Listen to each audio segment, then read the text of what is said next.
گفتوگۆی زیاتر دەکەم میوانەکەم بەڕێز محەممەد مەغزوب شۆڤەکاری سیاسی و ڕخنەگەر ڕاستەوخۆ لە مسڵەوە لەگەڵمانە بەڕێز محەممەد زۆر سپاسکە میوانی کوردستان 24 ئێمە کەمێک باسمان لە دۆخی مووسڵ و پارێزگاینینەوە بەگشتی کرد چ کەم و کورتیەکی تر هەیە کە زۆر زەقە لە پارێزگاکە. ئێوارەتان باش ئێوارەی بەڕێستان و کارمەندانی کوردستان 24 و بینەرانتان باش. من سەرەتا دەمێ بڵێم کە ناو محەممەد ڕەسوولە لە ڕاستیدا ببوورە ناوەکە بە غەڵەتاتۆتە لای لەبارەی دۆخی پارێزگای نینەوە با بڵێن ئەو ماوەی کە باز دەکرێت ناتوانین بڵین زۆر باشیان زۆر خراپە، بەڵام بە گوێرەی ئەو توانایی کە بەردەستە ئەو واقع سیاسی پێدا تێدەپەڕین لە پارێزگەنینەوە تێدا دەژین لەو بڕایدام خزمەت گوزاری لە ئاستێکی قوڵکراودایە لەلایەن دانیشتوانی و پارێزگایەدا. باشە هۆکاری کەمی خزمەت گوزاریەکان لە پارێزگای نینەوە چییە؟ پارێزگای نینەوە تایبەتمەندێکی دیکەی هەبوو لە دوایەوەی کە لە دەستی داعش ڕزگارکرا بڕە پارێکی زۆری بۆ تەرخانکرا بۆ ئەوەی کە ئاوەدان بکرێتەوە.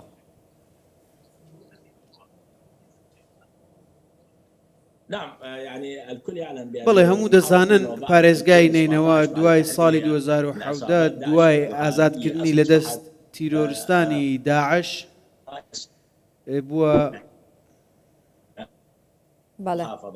پارێزگایەک کە دۆخی خراپ بوو. ئەو پارتە سیاسیانش کە ئێستا لێ بوونیانەیە لە پارێزگای نینەوان بە دیاریکراوی لە شاری مووسڵ دەستیان بەسەر هەموو شتێک داگرت و لە دامەزراوەکانی دەوڵەت تاوەکو نووسینگە ئابوووریەکان کە هەژبوونیان بەسەر زۆرینەی پرۆژەکان هەیە کە لەلایەن پارێزگای نینەوە دابین دەکرێت و بۆیان دەستەبەر کراوە بەشێکی زۆریان دەست بەسەر داگرتووە. تەنانەت پارێزگاری پێشووی نینەوەش لە یەکێک لە چاوپێکەوتنەکانیدا لەگەڵ کەناڵێک گوتی کە نزیکەی لە سەدا سێزدەی نووسینگەکان لە سەدا سێزدەی پرۆژەکانی وەبەرهێنان لە نینەوە لەلایەن نووسینگەکان و دەستی بەسەرداگیرەوە.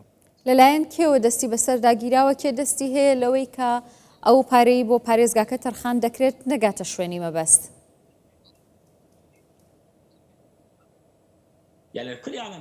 هەموو دەزانن پارتی سیاسی هەن گروپی چەکداریان هەیە، ئەوان هەژبوونیان هەیە بەسەر ئەو واقعی کە لەوێدا دروست بووە. لە ڕاستیدا چەندین هێزی سیاسیمان هەیە گروپی چەکداریان هەیە، بەشێکیان نێو حەزی شعبیدان، بەشێکیان لە دەرەوەی دامەزراوی حەزی شعبیدان بە گروپی چەکدار هەژمار دەکرێت لە دەرەوەی دەوڵەتدا هەژمار دەکرێن. لە ڕاستیدا هیچ لایەنێکی سیاسی ناتوانێت ڕوبەڕوویان بوەستێتەوە. لە ڕاستیدا حاڵەتێکی زۆر ڕوون و ئاشکرامان هەیە بۆ هەمووان. دوو ڕۆژ لەمەوبەر ململانەیەکی ڕاگەیاندن لە نێو ئەنجومەنی پارێزگا دروست بووە لەبارەی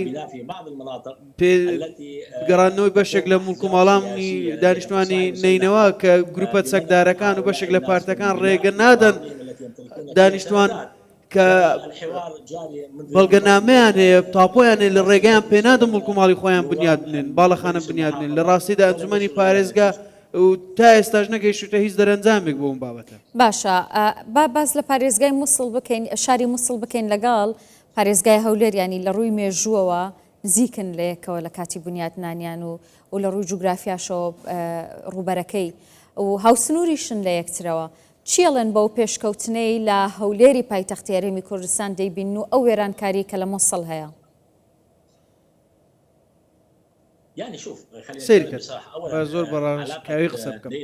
سەرەتا پەیوەندی نینەوە بە هەولێر پەیوەندیەکە تەنیا لە ڕووی نزیکی جوگرافی نەخێر، پەیوەندی کۆمەڵایەتی زۆر بەهێزە لە نێوان نینەوە و هەولێر و هەموو دەبینن هەرێمی کوردستان بە دیاریکراوی هەولێر چەندین ئاوارەی لەخۆگرت کاتێک چەتەکانی داعش پارێزگای نینەوەیان داگیر کرد. هەڵوێستی هەرێمی کوردستان دەرهەق بە پەنابەران و ئاوارەکان هەرگیز لە یاد ناکرێت. بەڵام لە ڕووی خزمەت گوزاریەوە زۆر جیاوازە. لە ڕاستیدا لە هەرێمی کوردستان دەسەڵات هەیە، حکوومەت هەیە، لە پارێزگای نینەوە نەحکوومەت هەیە، نەدەسەڵات هەیە، بە شێوەیەکی گشتی نییە، بەڵکو چەندین دەسەڵات هەیە، یەک دەسەڵات نییە، زیاتر لە دەسەڵاتی حکوومەتی عێراقی هەیە. دەسەڵاتێک نییە واقع کۆنتڕۆل بکە، بەڵکو هەندێکیان هەژبوونیان بەسەر بازرگانی هەیە، بەشێکیان هەژبوونیان بەسەر دەستە هەیە، بەشێکیان هەژبوونیان بەسەر دامەزراوەکانێ واتە یەک دەسەڵات یعنی پارێزگاکەیان دابش کردووە لە نێوان خۆیاندا گروپە چەکدارەکان؟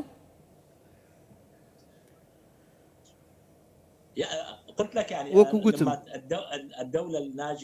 دەوڵەتی سەرکەوت و حکوومەتی سەرکەوت و دەسەڵاتی هەیە تەنیا لە لای خۆیەتی هەموو دامەزراوەکانی دەوڵەت سەر بە و دەسەڵاتەیە دەسەڵاتی حکوومەت بەڵام کاتێک لە ژێر سەرکردایەتی سیاسی بێت ئەو کاتەنەوە بەرهێنان دەکرێت ئاوەدانی دەبێت هەولێر ئێستا هەمومان دەبینین وەبەرهێنانێکی گەورە تێیدا هەیە چونکە وەبەرهێنانێکی گەشەکردن و بژانەوە و بەرەو پێشچوون هەیە چونکە یاسای وەبەرهێنانی هەیە یاساکان سەرنجی وەبەرهێنەر ڕادەچێشن بەڵام ئەو یاسای وەبەرهێنانی لە عێراق هەیە لە ئەنجومەنی پارێزگای نینەواش هەیە لە ڕاستیدا وەبەرهێنەر دەردەکات دووری دەخاتەوە تا ئێستا نەیانتوانیوە چارەسەری بکەن بۆیە هەموو یاساکانی وەبەرهێنان ئێستا لەوێ پەک خراون کاریان پێ ناکەن. باشە ئێستا پێم بڵێ پارێزگای نینەوە چی پێویستەکە بۆی ئەنجام بدرێت؟ سەرەتا پێویستمان بە ڕووپۆشی سیاسی هەیە کە وەک کات دەسەڵاتی نینەوە لە لای نینەوە بێت ئێستا دەسەڵاتی نینەوە و بڕیارەکانی نینەوە لای چەند سەرکردەیەکن لە دەرەوەی نینەوە هاتوون پارێزگای نینەوە بۆتە قاسەیەک ئەوەی بیانەوێت دەیبن بۆ ئەوەی پشتیوانی لەسەرکردە سیاسیەکان و پارتەکان بکەم بەڵام بیر لە داواکاریەکانی پارێزگای نینەوە ناکەن بیر لە خواست و پێویستیەکانی ناکەن بۆیە پێویستمان بە پۆشتێکی سیاسە و وێڕای ئەوەی کە هەڵبژاردننی ئێستا بۆ پێدراوانەی کە هەن من وەکو شیکەرەوەیەکی سیاسی دەڵێم هەڵبژاردننی ساڵی 2025 دەرەنجامێکی ڕووپۆشی سیاسی نابێت ئەو کاتە نینەوە ناگۆڕێت ئێمە تەنیا دەبین بە پاشکۆیەک و دەبینە فەرمانبەرێک بۆ سەرکردانە لە پارێزگای نینەوە و داهاتەکەش بۆ خەڵکی نینەوە نابێت. باشە دەنگی ئێوە لەم هەڵبژاردنە ناتوانێت کاربەدەستانی ئێستای نینەوە بگۆڕێت؟